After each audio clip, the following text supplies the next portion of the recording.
पवन, पहले आप ही से पूछ रहा हूं, मैंने जो अभी कहा मैं ठीक कह रहा हूं ना? ये कंपनियां मानने वाली है नहीं डोनाल्ड ट्रंप की बात, क्योंकि एक अंदाजा यही है 25 से 30% इनके दाम बढ़ जाएंगे, इनका प्रॉफिट अगर ये ट्रंप की बात मान भी लेते हैं तो कम हो जाएगा।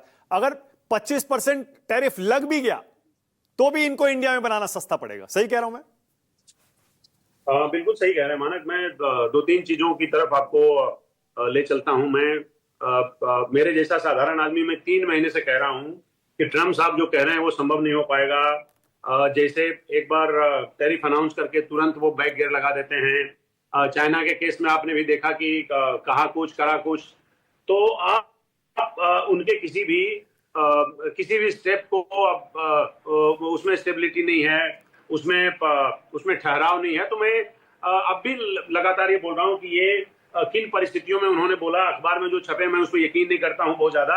किन परिस्थितियों में उन्होंने टीम कुक को कहा कि साहब आप वहां पे मोबाइल नहीं बनाएंगे, आप इसको अमेरिका में बनाइए। एक ये अमेरिका को किस तरफ ले जा रहे हैं मानक, मैं एक डेटा से आपको केवल साबित करने की कोशिश करूंगा कि अगर टैरिफ, ये जो जिस टैरिफ के रास्ते वो जा रहे हैं, अगर वो उसका मामूली सा फॉर्मेट भी रहा तो अमेरिका में एक हाउस होल्ड का खर्चा $2,500 पर ईयर बढ़ने वाला है। हाउस होल्ड की बात मैं कर रहा हूं।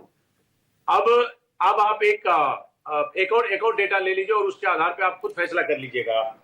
ये अगर यहाँ पे एक जीटीआरआई जो ग्लोबल ट्रेड रिसर्च इनिशिएटिव है, ये उसका डेटा है, ये मेरा डेटा ना। और जीटीआरआई इस देश में एक बहुत वो संस्था है जिसके डेटा पे आप भरोसा कर सकते हैं कि यहाँ पे जो वेज एवरेज है उसको देना पड़ता है यहाँ पे $230 पर मंथ।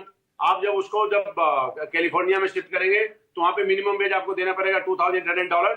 क्या कैसे मोबाइल वहां पे ले जाएगा, सस्ता हो जाएगा? और क्या ये पॉसिबल है कि जिस देश में आपने पिछले 5 साल से हेवी इन्वेस्टमेंट किया, फॉक्सकॉन ने, बाकी और कंपनियों ने, वो क्या यहाँ पे अब जीरो कर दे, यहाँ से प्लांट उठा के वहां ले जाए? मेरी राय में ये एक कुछ और इसको कह सकते। मेरे ख्याल से डॉक्टर संजीव त्रिवेदी आपके साथ हैं, वो ज्यादा प्रकाश डालेंगे आपके ऊपर। नहीं, आपने बिल्कुल सही कहा। और एक रिपोर्ट भी आई है पवन, इसमें बिल्कुल क्लियरली बताया गया है कि इंडिया में जो एक आईफोन असेंबली फैक्ट्री में काम करने वाला कर्मचारी है वो ऑन एवरेज $230 पर मंथ कमाता है। और अगर यही यूएस में आप इस तरह का असेंबल करने वाला कोई इंजीनियर या कर्मचारी रखते हैं तो करीब $2,900-3,000 के आसपास आपको उसे देना पड़ेगा, यानी कि 13 गुना ज्यादा आपको सैलरी देनी पड़ेगी। ऐसे में एप्पल को सूट करेगा कि वो 25% टैरिफ देने के बाद भी इंडिया में ही अपने प्रोडक्ट बनाए। इंडिया में बनाएगा, चाइना में बनाएगा, क्योंकि यहां से कितना भी आप कॉस्ट ज्यादा बढ़ा लेंगे तो भी उसको इन जगहों पे देखिए क्या अमेरिका क्या कर रहा है, डिजाइन दे रहा है, सॉफ्टवेयर कर रहा है, उसकी बाकी चीजें बाहर से आ रही हैं।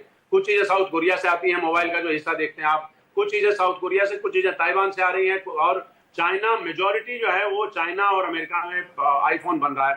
तो आप जब ये पूरा असेंबली लाइन अगर शिफ्ट कर देंगे अमेरिका में, क्या ये आप छोड़िए, फिजिकली पॉसिबल है क्या, फाइनेंशियली पॉसिबल है क्या, ह्यूमनली पॉसिबल है क्या, इकोनॉमिक्स के हिसाब से सही बैठेगा क्या? मेरा आंसर है शायद नहीं।